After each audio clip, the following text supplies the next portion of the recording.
Hello friends, welcome to life experience education. आज हम आपके साथ डिस्कस करने जा रहे हैं RRB group D previous year question paper series का पार्ट मैथमेटिक्स। ये मैथमेटिक्स की क्लास नंबर 7th है। ये जो क्वेश्चन पेपर है आरआरबी ग्रुप डी 15 अक्टूबर 2018 का शिफ्ट थर्ड का ये क्वेश्चन पेपर है। मिशन है रेलवे पार।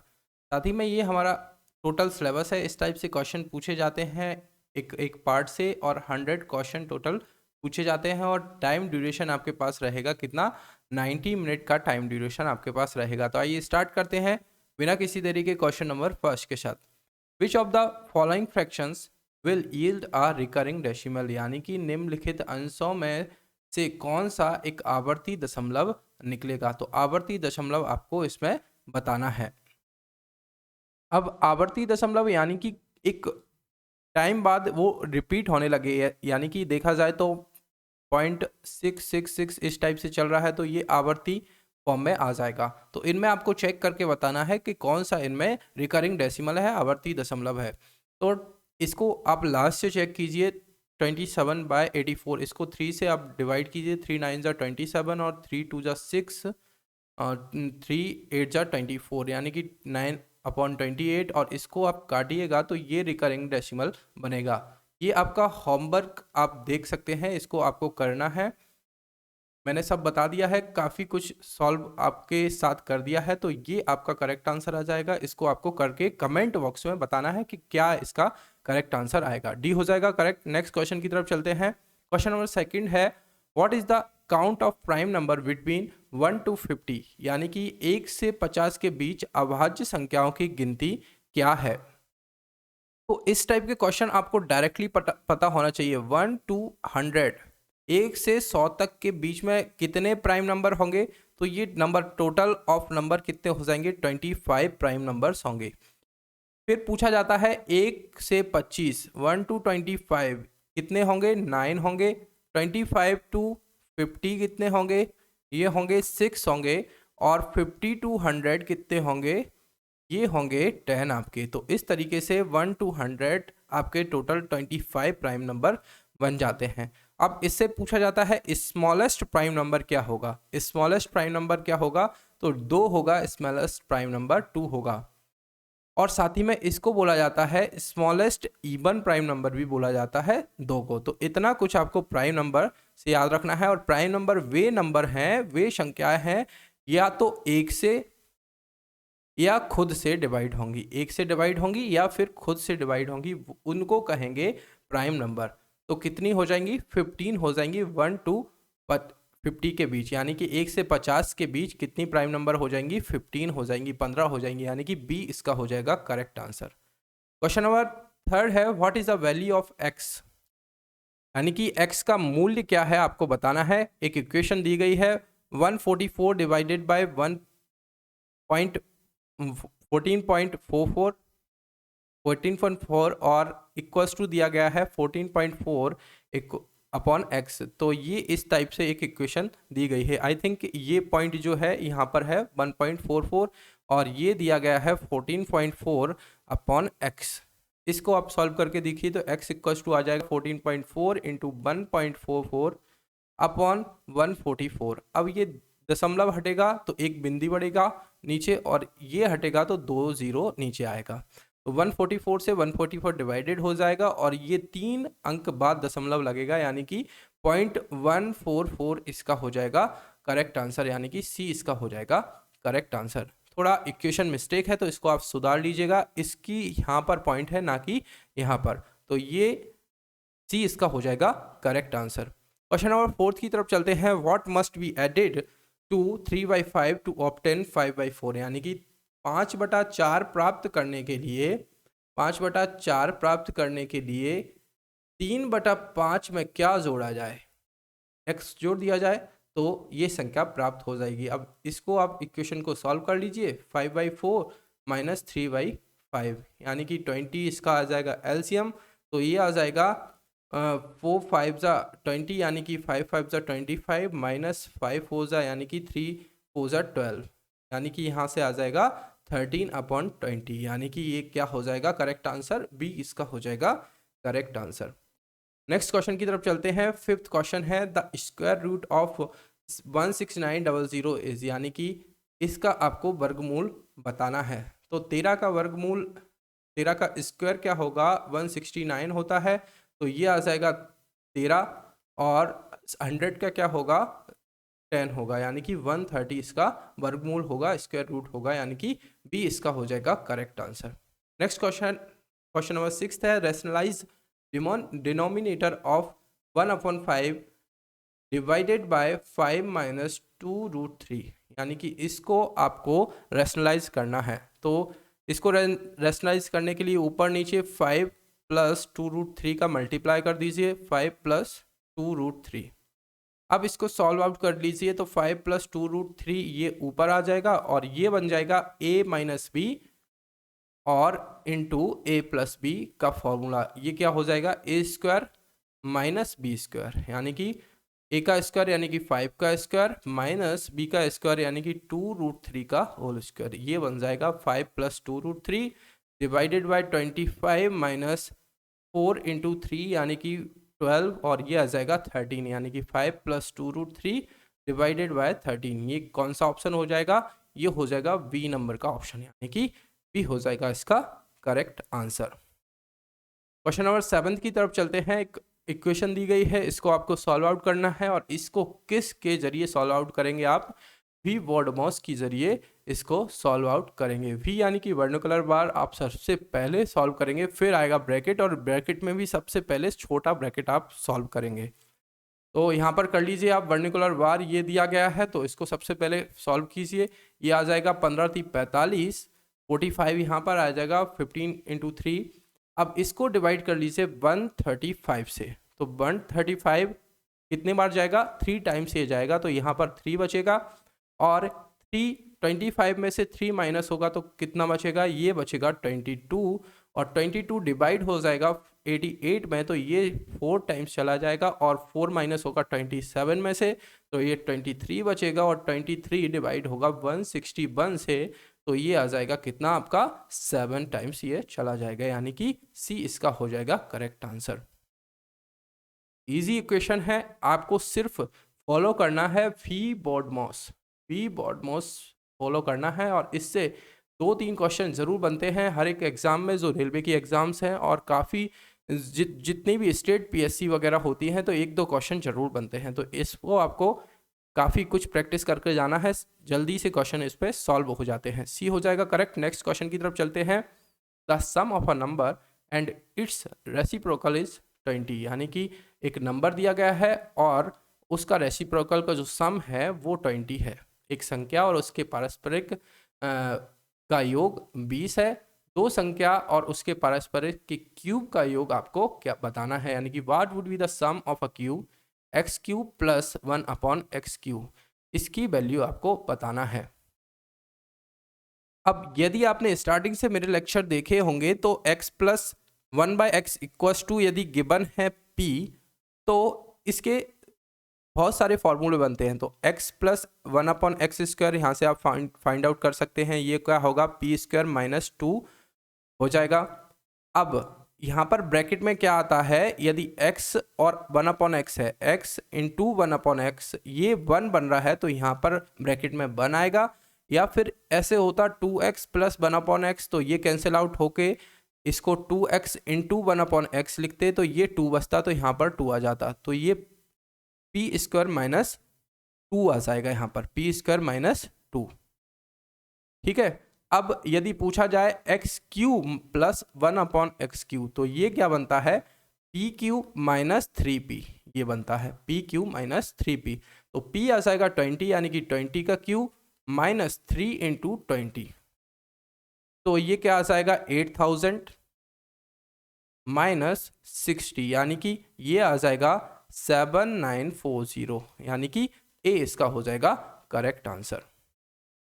इस टाइप के क्वेश्चन आप इस तरीके से सॉल्व कर सकते हैं, इजी रहेगा, ए हो जाएगा करेक्ट आंसर। नेक्स्ट क्वेश्चन की तरफ चलते हैं। वह selling a book for 320, a seller incurs a loss of 20%, how much percentage would he gain और loss by selling the book for 380 rupees, यानी कि 320 रुपये में एक पुस्तक बेचकर एक विक्रेता 20% का नुकसान उठाता है, यदि वह उसे 380 रुपये में बेचे तो उसे कितना प्रतिशत लाभ या हानि होगी। अब देखिए 20%, 20% का नुकसान हो रहा है, यानी कि उसको लॉस हो रहा है। 20% इसको हम क्या लिख सकते हैं, 20% को इसको लिख सकते हैं 1/5। ठीक है, तो 5 में यदि वो 5 में खरीद रहा है तो 4 में बेच रहा है, यानी कि इसको 20% का नुकसान हो रहा है। ठीक है, तो ये जो 4 रेशो है ये किसके बराबर है, 320 के बराबर है। तो एक रेशो की वैल्यू आप यहाँ से निकाल लीजिए, तो एक रेशो की वैल्यू आ जाएगी 80 और 5 रेशो की वैल्यू आ जाएगी कितनी, 400 इसकी वैल्यू आ जाएगी। 5 8 जा 40, 400 में एक व्यक्ति कोई है एक चीज को खरीदता है। अब फिर बोल रहा है 380 में बेचे तो क्या होगा, 380 में बेचे तो इसको कितने का लॉस होगा, 20 का लॉस होगा, और किसके रिस्पेक्ट में होगा, 400 के रिस्पेक्ट में होगा, यानी कि 0 से 0 कैंसिल आउट हो जाएगा, 4 5 20, यानी कि 5% का लॉस अभी भी उसको होगा, यानी कि 5% का लॉस यानी कि हानि होगी, यानी कि डी इसका हो जाएगा करेक्ट आंसर। नेक्स्ट क्वेश्चन की तरफ चलते हैं। नेक्स्ट क्वेश्चन है a number when increased by 20% gives 6510, find the original number. यानी कि किसी संख्या में 20% की वृद्धि करने पर 6510 संख्या मिलती है, तो मूल संख्या ज्ञात कीजिए। तो आप सेम कर सकते हैं, 20% को लिखेंगे आप 1/5। अब वृद्धि हो रही है, यानी कि 5 से वो कितना हो रहा है, 6 हो रहा है, और तब जाकर वो संख्या क्या हो रही है, 6 रेशो ये कितना हो रहा है, 6510 के बराबर हो रहा है। तो यहाँ से एक रेशो की वैल्यू आप फाइंड आउट कर सकते हैं, ये कितनी हो जाएगी, एक रेशो की वैल्यू 10, ये हो जाएगा 8 टाइम्स और 5 टाइम्स, यानी कि 1085 रुपये एक रेशो की वैल्यू है। तो 5 रेशो की वैल्यू आप 5 का इसमें मल्टीप्लाई कर दीजिए, तो ओरिजिनल वैल्यू जो हो जाएगी आपकी कितनी हो जाएगी, 5425, यानी कि 5425 इसकी ओरिजिनल वैल्यू हो जाएगी, यानी कि बी इसका हो जाएगा करेक्ट आंसर। नेक्स्ट क्वेश्चन की तरफ चलते हैं। क्वेश्चन नंबर 11 है how much will an amount of ₹2500 increase after 3 years when the interest is compounded annually at the rate of 20% per annum, यानी कि 2500 की राशि 3 साल के बाद कितनी होगी जब चक्रवृद्धि ब्याज की दर 20% होगी। अब अमाउंट इक्वल्स टू क्या हो जाएगा, principal into 1 plus R rate जो होगी अपॉन 100 इंटू तो ईयर होगा, यानी कि टाइम पीरियड होगा वो कितना होगा। तो अमाउंट कितना गिवन है, अमाउंट आपको फाइंड आउट करना है। मूलधन यानी कि आपको प्रिंसिपल दिया गया है 2500, 1 प्लस आर दिया गया है 20%, 20/100 यानी कि, और टाइम कितना दिया गया है, 3 years का दिया गया है, तो 2500 इंटू ये हो जाएगा 0 से 0 यानी कि 1/5 हो जाएगा, और इसको आप सॉल्व आउट करेंगे तो 6/5 का होल क्यू होगा, यानी कि 6/5 इंटू 6/5, इस तरीके से आप इसको लिख सकते हैं। तो 5 टाइम्स चला जाएगा, ये 500 हो जाएगा, ये 100 बचेगा, और एक बार और 5 से जाएगा तो 20 बचेगा। ये कितना होता है 6 का क्यू, ये होता है 216 आई थिंक, और ये 20, और इसको आप सॉल्व करेंगे तो ये आ जाएगा 4320, यानी कि ये इसका हो जाएगा करेक्ट आंसर। जो टोटल अमाउंट बनेगा 3 साल बाद ये बनेगा 4320, यानी कि 4320 रुपीज़, यानी कि सी हो जाएगा करेक्ट आंसर। नेक्स्ट क्वेश्चन की तरफ चलते हैं। क्वेश्चन नंबर 12 है, क्या दिया गया है, a shopkeeper sells his used racks for 3220 gaining 1/6 of its cost price, find the gain percent. यानी कि एक दुकानदार अपने उपयोग किए गए रैक को 3220 रुपये में बेचता है, जिससे उसे लागत मूल्य के छठे हिस्से के बराबर लाभ प्राप्त होता है। तो आपको लाभ प्रतिशत ज्ञात करना है, इसमें लाभ प्रतिशत बताना है क्या होगा। अब देखिए इसमें भी सेम वैसे ही करना है, छठे हिस्से यानी कि 1/6 रहा होगा, छठा हिस्सा 1/6 यानी कि जो सीपी रहा होगा 6 भाग रहा होगा, और उसके बराबर लाभ प्राप्त होता है, यानी कि जो सेलिंग प्राइस रहा होगा वो 7 रहा होगा। तो ये किसके बराबर है, ये 3220 यानी कि 220 रुपए के बराबर है। तो यहाँ से भी आप एक रेशो की वैल्यू आप फाइंड आउट कर सकते हैं, ये कितना आ जाएगा, एक रेशो की वैल्यू आ जाएगी 460 रुपये। अब 6 रेशियो की वैल्यू आप निकाल दीजिए, 460 इंटू 6, तो ये आ जाएगा आपका कितना, ये आ जाएगा 60, ये 7 और 2 यानी कि 2760, 2760 आ जाएगी कितनी आपकी एक रेशियो की वैल्यू। अब आपको लाभ प्रतिशत यानी कि लाभ कितना है, एक रेशियो का लाभ है यानी कि 460 और किसके रिस्पेक्ट में है 2760 के रिस्पेक्ट में है इंटू 100। तो ये इसको आप सॉल्व आउट कर लीजिए, ये आ जाएगा कितना 2300, एक 2 से चला जाएगा और ये आ जाएगा 138। अब इसको आप सॉल्व करेंगे तो ये आ जाएगा 50/3 इक्वल्स टू 16.67 यानी कि सी इसका हो जाएगा करेक्ट आंसर। इजी क्वेश्चन है, आपको सिर्फ रेशो आपको लगाना आना चाहिए इन क्वेश्चनों में, सी हो जाएगा करेक्ट आंसर। नेक्स्ट क्वेश्चन की तरफ चलते हैं। 75 men can do a piece of work in 8 days. How many days will 25 men take to do it? यानी कि 8 दिनों में 75 पुरुष किसी काम को एक भाग पूरा कर सकते हैं, तो 25 पुरुष उसी काम को कितने दिनों में पूरा करेंगे। तो आपको MDH/W ये वाला इसमें फॉर्मूला अप्लाई करना है। M1 D1 equals to W1 M2 D2/W2 यानी कि कितना मैन है 25 और कितना दिन लग रहा है 8 डेज लग रहा है और वर्क को कंप्लीट कर रहे हैं। सेम वर्क है और कितना मैन है इसमें 25 है और कितने दिनों में कर रहे हैं, तो D2 आपको फाइंड आउट करना है। तो 25 दूनी 50, 25 थी 75 और ये W से W कैंसिल आउट हो जाएगा, तो D2 की वैल्यू आ जाएगी 24 डेज आपको लगेगा, यानी कि सी इसका हो जाएगा क्या करेक्ट आंसर। नेक्स्ट क्वेश्चन है, क्वेश्चन नंबर 14 है। Raima traveled 7 kilometer per hour on a foot and 12 kilometer per hour on a cycle. She traveled a distance of 64 kilometer in 7 hours. For how many hours did she cycle? यानी कि राइमा पहले तो 7 kilometre per hour की रफ्तार से चलते हैं पैदल और फिर साइकिल से चलते हैं यहाँ से 12 किलोमीटर पर आवर की रफ्तार से, और यात्रा में टोटल 64 किलोमीटर वो चलते हैं और टोटल टाइम पीरियड कितना लगता है 7 आवर्स उनको लगता है। तो आपको बताना है वह कितने घंटे साइकिल से चलती है, साइकिल से चलती है यानी कि ये वाला टाइम पीरियड आपको बताना है। अब देखिए 7x मान लीजिए x घंटे ये पैदल चलती है, तो टोटल टाइम 7 दिया गया है यानी कि 7 माइनस x ये किससे चलेगी साइकिल से चलेगी, तो 7x हो जाएगा 70 इंटू एक्स यानी कि स्पीड इंटू जो टाइम हो जाएगा डिस्टेंस हो जाएगा 7x प्लस सेकेंड डिस्टेंस आप निकाल लीजिए तो 12 इंटू 7 माइनस एक्स, और ये टोटल डिस्टेंस कितना कवर कर रही है ये 64 किलोमीटर कर रही है। तो यहाँ से आप इजीली x की वैल्यू फाइंड आउट कर सकते हैं। 7x प्लस ये हो जाएगा 84 माइनस 12x इक्वल्स टू 64, यहाँ से x की वैल्यू आ जाएगी आपकी 4।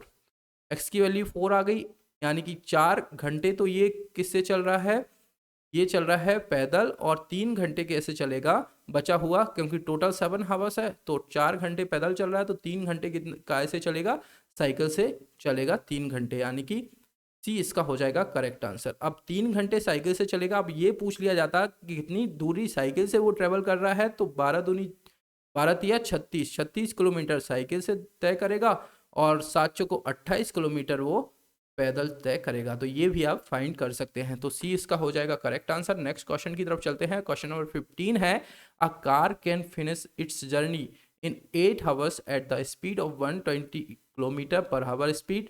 If the same distance must be covered in 20 hours by the tractor, what should be the speed of the tractor. यानी कि एक कार है कोई, वो अपनी 120 किलोमीटर पर आवर की स्पीड से 8 घंटे में कोई यात्रा समाप्त करता है। यदि समान दूरी यानी कि समान दूरी को वो 20 घंटे में एक ट्रैक्टर द्वारा कवर किया जाना चाहिए, तो ट्रैक्टर की गति आपको बताना है। तो यहाँ से आप डिस्टेंस निकाल सकते हैं, डिस्टेंस टोटल वो कितनी ट्रेवल कर रहा है कार से, तो स्पीड कितनी है 120 और घंटे कितने लग रहे हैं उसमें 8 घंटे लग रहे हैं, यानी कि 12×8 96 यानी कि 960 किलोमीटर टोटल डिस्टेंस है। अब सेम डिस्टेंस सेम जो दूरी है वो ट्रैक्टर से तय करता है, यानी कि 960, और कितने घंटे में तय करता है 20 घंटे में तय करता है, तो इसकी स्पीड आ जाएगी ट्रैक्टर की स्पीड, यानी कि 0 से 0 कैंसिल आउट हो जाएगा और ये आ जाएगा 48। तो 48 किलोमीटर पर आवर की स्पीड से वो ट्रैक्टर को चलाता है, तब वह समान दूरी तय करेगा 20 घंटे में। तो सी हो जाएगा इसका करेक्ट आंसर। नेक्स्ट क्वेश्चन की तरफ चलते हैं। क्वेश्चन नंबर 16 है, during weekend one store sells clothes at 60% discount. On Sunday it offers additional 10% discount on the discounted price. You purchased a shirt on a Sunday for 36 rupees. How much more would you have to pay had you purchased the same shirt on a Tuesday of the following month? Simple question है, अच्छा question है। वो बोल रहा है कि सप्ताह के अंत के दौरान एक दुकानदार क्या करता है, 60% की छूट पर कपड़े बेचता है, और रविवार को वह क्या करता है, उस मूल्य पर अतिरिक्त 10% की छूट प्रदान करता है। अब बताया गया है कि आपने रविवार को 36 रुपए में एक शर्ट खरीदी है, तो ये बताना है कि अगले महीने के मंगलवार को एक वो सेम शर्ट खरीदने के लिए आपको कितना भुगतान ज़्यादा करना पड़ेगा। अब देखिए 60% यानी कि वो 60% को आप ऐसे लिखिए 60/100 यानी कि 6/10। 6/10 आप लिख सकते हैं 60% यानी कि कोई वस्तु 10 रुपए में है तो वो 60% की छूट दे रहा है, तो उसको 4 रुपए में वो बेचेगा। और सेकंड बोला गया है 10% की एडिशनल, यानी कि उसको लिख सकते हैं आप 1/10, यानी कि कोई 10 रुपए की होगी तो उस पर 1 रुपए की छूट दे रहा है, यानी कि 9 रुपए हो रहा है। तो ये आप मल्टीप्लाई कर दीजिए 100 और 9 4 जा 36। अब 36 में वो शर्ट खरीदता है, यानी कि 36 रेशो जो होगा वो 36 रुपीज़ के बराबर होगा, यानी कि एक रेशो जो होगा 1 रुपए के बराबर होगा। तो 100 रेशो की वैल्यू यानी कि 100 रुपए ये हो जाएगी। अब कितना एक्स्ट्रा पे कर रहा है, यानी कि 100 माइनस 36, तो ये एक्स्ट्रा पे करेगा 64 रुपीज़ एक्स्ट्रा पे करेगा यदि वो मंगलवार को वह शर्ट खरीदेगा। तो बी हो जाएगा इसका करेक्ट आंसर, क्योंकि जो वीकेंड्स में होगा उसको डिस्काउंट दे रहा है, ना कि वीकडेज में। तो बी हो जाएगा करेक्ट आंसर। नेक्स्ट क्वेश्चन की तरफ चलते हैं। क्वेश्चन नंबर 17 है, 2 years from now Dharma's age will be 60% more than the age of Karma.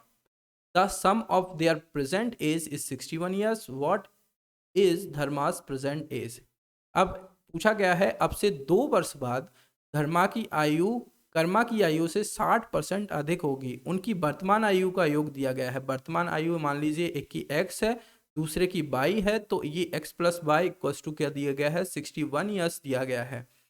2 वर्ष बाद यानी कि बोला जाए 2 वर्ष बाद यानी कि धर्मा की आयु कर्मा की आयु से 60% अधिक है, यानी कि धर्मा कर्मा की आयु y+2 हो जाएगी, और ये x+2 अब इसमें 60% अधिक है। तो 60% अधिक यानी कि x+2 का 60% यानी कि 3/5। ठीक है, 60% अधिक है यानी कि 3/5 60% है ना। 60% को आप लिख सकते हैं 2 3 जा 6 2 5 जा 10 3/5। तो 3/5 इससे अधिक है, तो इसको आप सॉल्व आउट कर लीजिए। तो ये आ जाएगा यहाँ पे 5 एलसीएम और 5 इस तरफ ट्रांसफर हो जाएगा, तो 5y+10 इक्वल्स टू ये आ जाएगा 5x+10 प्लस 3x+6 अपॉन 5 था, तो 5 साइड चला गया, तो इसको आप 5y+10 इक्वल्स टू 8x+16, यहाँ से आप 8x minus 5y equals to minus यहाँ से 6 आ जाएगा, और फर्स्ट इक्वेशन आपके पास थी x+y इक्वल्स टू 61, तो 8 का इसमें मल्टीप्लाई कर दीजिए, तो 8 8 48 यानी कि 488, यहाँ से आप इसकी वैल्यू निकाल सकते हैं। ये 8 हो जाएगा, माइनस कर दीजिए यहाँ से, तो ये कैंसिल आउट हो जाएगा, और माइनस का 8 और माइनस का 5 आपका आ जाएगा माइनस का 13y, और ये आ जाएगा माइनस का 494। तो y इक्वल्स टू क्या आ जाएगा आपका 38, यानी कि धर्मा की आयु कितनी हो जाएगी 38 आ जाएगी, माइनस से माइनस कैंसिल हो जाएगा 38, यानी कि 38 साल उसकी एज हो जाएगी। तो इसका हो जाएगा करेक्ट आंसर। नेक्स्ट क्वेश्चन है, the floor of the rectangular hall has to be covered with 150 centimetre wide carpet. If the hall is 20 metre long and 18 metre wide, then what will be the cost of the required carpet at the rate of 12 per meter rupees। यानी कि एक आयताकार hall के फर्श में 150 centimetre चौड़ी कालीन से ढकना है, यदि हॉल 20 मीटर लंबा और 18 मीटर चौड़ा है तो 12 रुपए प्रति मीटर की दर से आवश्यक कालीन की लागत क्या होगी, ये आपको फाइंड आउट करना है। अब इसमें कारपेट की सिर्फ चौड़ाई दी गई है, यानी कि इस तरह का ये क्वेश्चन बनेगा। एक आयताकार फर्श है, ये 20 मीटर लंबा है और 18 मीटर ये चौड़ा है, इस तरीके से दिया गया है। और 150 सेंटीमीटर चौड़ी कालीन है, यानी कि कुछ 150 सेंटीमीटर यानी कि 1.5 मीटर का ये चौड़ा कालीन इस तरीके से आपको इस पर बिछाना है। 1.5, ये 150 सेंटीमीटर है तो 1.5 मीटर इसको मैं लिख सकता हूँ। अब टोटल एरिया देखें आयत का तो 20 × 18 है ना, तो ये आ जाएगा 18 दूनी 36, 360 हो जाएगा। 360 इसका एरिया है। अब 360, अब 1.5 मीटर यानी कि कितने कारपेट लगेंगे इसमें, 1.5 का डिवाइड कर दीजिए तो ये लगेंगे 15 दूनी 30 और 4 और 0 यानी कि 240 कारपेट लगेंगे। इस तरीके से ये आपको बिछाने पड़ेंगे 240, तब जाकर पूरा जो आयताकार रेक्टेंगुलर फ्लोर है उसको आप कवर कर पाएंगे। और उसकी कीमत क्या है, 240 इंटू एक 12 रुपए पर मीटर का है तो 240 आपको मल्टीप्लाई करना होगा 12 से, तो ये आ जाएगा कितना, 2880 रुपीज़, यानी कि इसका सी इसका हो जाएगा करेक्ट आंसर। ठीक है, सिंपल क्वेश्चन है, सी हो जाएगा करेक्ट आंसर। नेक्स्ट क्वेश्चन की तरफ चलते हैं। What would be the smaller of two angles form by the hour hand and the minute hand at 9:22 PM, यानी कि 9:22 बजे पर घंटे और मिनट के कांटों पर बनने वाले कोणों का न्यूनतम कोण क्या होगा। तो न्यूनतम कोण 9:22। अब ये मिनट हैंड है तो 22 मिनट हैंड कितना डिग्री चलता है, तो ये 6 डिग्री चलता है, यानी कि 22 × 6 तो ये आ जाएगा 132। ठीक है, फिर अब 9:22 है तो 9 को आप कन्वर्ट कर दीजिए हावर में, यानी कि 6 मिनट में कन्वर्ट कर दीजिए और प्लस 22 तो ये आ जाएगा आपका 540 + 22 यानी कि ये आ जाएगा 562।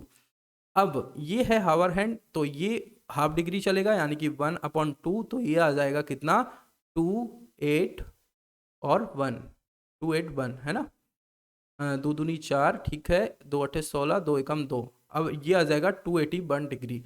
अब टोटल जो न्यून कोण बनेगा तो 281 माइनस कर दीजिए आप 132, जो मिनट हैंड चल रहा था 132 डिग्री, तो इसको आप माइनस कर दीजिए तो ये आ जाएगा 941 यानी कि 149 डिग्री ये न्यून कोण इनमें इन दोनों के बीच में बनेगा, यानी कि डी इसका हो जाएगा करेक्ट आंसर।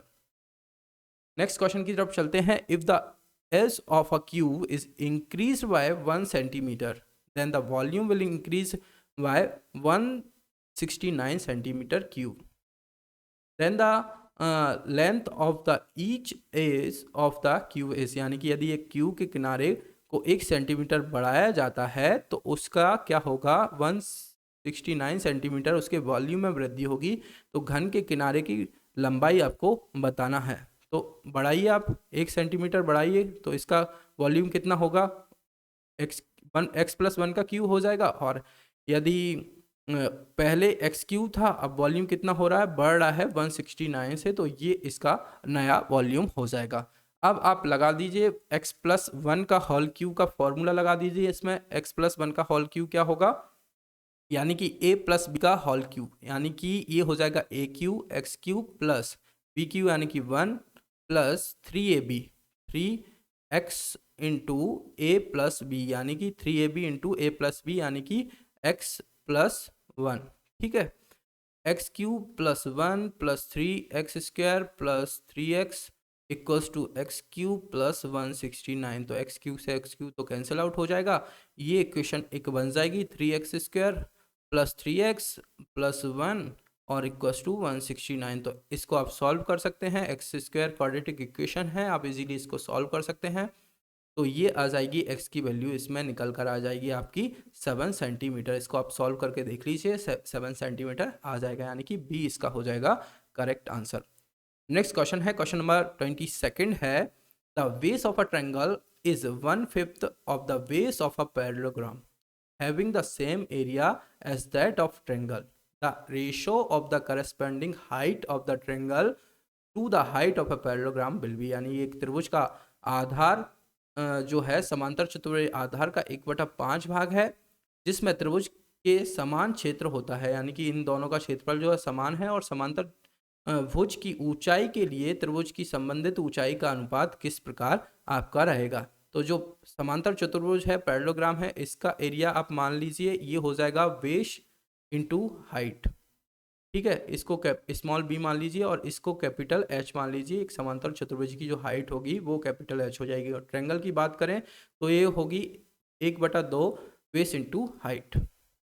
अब बेस को बोल रहा है कि 1/5 हो जाएगा, 1/5वां हिस्सा हो जाएगा बेस, तो b/5 हो जाएगा इंटू एच ये रहेगा, और इनका जो एरिया है वो समान हो जाएगा b इंटू एच हो जाएगा। तो b से b कैंसिल आउट हो जाएगा, तो h अपॉन कैपिटल H का अनुपात जो रहेगा 10/1, यानी कि 10:1 हो जाएगा, यानी कि C इसका हो जाएगा correct answer. Question number next की तरफ चलते हैं। क्वेश्चन नंबर 23 है। एक इक्वेशन दी गई है, उसको सॉल्व करना है, और x belongs to natural number ये दिया गया है, तो इसको आपको ध्यान में रखना है। अब इसको सॉल्व कीजिए, इसका रूट ले लीजिए आप, तो x² - 4x + 2, और ये स्क्वायर रूट इसका लेंगे तो ये बनेगा 4, ठीक है। तो यहाँ से आप सॉल्व आउट कीजिए, x² - 4x, और ये बन जाएगा ये कैंस यहाँ से क्या हो जाएगा, इस इक्वेशन को आप थोड़ा चेंज कर लीजिए, ये है 4 यहाँ पर, तो 4 आएगा, तो 4 से 4 कैंसिल आउट हो जाएगा, और ये बच जाएगा 0 यहाँ पर। तो x into x minus 4 equals to 0, तो x के 2 माने जाएंगे, x इक्वल्स टू 0 एंड क्या 4। पर एक चीज बोला गया है कि x belongs to natural number, और नेचुरल नंबर क्या होते हैं, प्राकृतिक संख्याएं क्या होंगी, 1 से स्टार्ट होंगी और कहाँ तक चलेंगी, इन्फिनिटी तक ये जाएंगी, यानी कि 0 नेचुरल नंबर नहीं है। तो ये रॉन्ग हो जाएगा, बचेगा क्या 4, यानी कि सी इसका हो जाएगा करेक्ट आंसर। इजी क्वेश्चन है, सिर्फ आपको ध्यान रखना है, 0 लगाकर नहीं आ जाना है, क्योंकि 0 नेचुरल नंबर नहीं है, क्योंकि ये बोल रहा है x belongs to natural number, यानी कि x जो आएगा नेचुरल नंबर के बीच में आएगा, तो सी हो जाएगा करेक्ट आंसर। नेक्स्ट क्वेश्चन की तरफ चलते हैं। क्वेश्चन नंबर 24 है, sign A upon cos A. जो ट्रिग्नोमेट्री से क्वेश्चन बनते हैं काफ़ी सिंपल बनते हैं।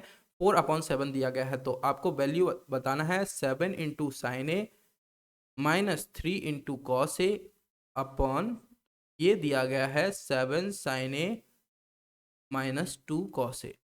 इसकी वैल्यू आपको फाइंड आउट करना है। तो आप यहाँ से कॉस कॉमन ले लीजिए, कॉस ए को कॉमन ले लीजिए, तो ये बन जाएगा 7 sign A upon cos A, और ये बन जाएगा -3 अपॉन नीचे से भी कॉस ए कॉमन ले लिया, तो ये बन जाएगा 7 sign A upon cos A -2।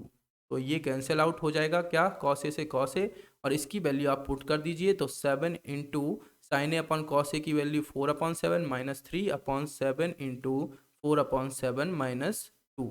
तो 7 से 7 कैंसिल आउट हो जाएगा, तो ये आ जाएगा 4 - 3, ये आ जाएगा 1, और 4 - 2 आ जाएगा 2, यानी कि 1/2 इसका करेक्ट आंसर हो जाएगा। अब इसमें ऑप्शन में गिवन नहीं है, पर ये जो क्वेश्चन है इसमें यदि हम इसको प्लस साइन कर देंगे, 7 minus sign A plus 2 cos A, यहाँ पर यदि प्लस साइन कर देंगे, इस चिन्ह की जगह हम प्लस कर देंगे, तो ये आपका आंसर आ जाएगा। तो ये थोड़ा मिसप्रिंट हुआ होगा, तो यहाँ पर प्लस होगा, यहाँ पर भी प्लस होगा, तो ये आ जाएगा 4 + 2, ये आ जाएगा 6, यानी कि 1/6। तो बी इस तरह से इसका करेक्ट आंसर हो जाएगा। तो ये इक्वेशन मिसप्रिंट है, थोड़ा सा आप इसको चेंज कर लीजिए।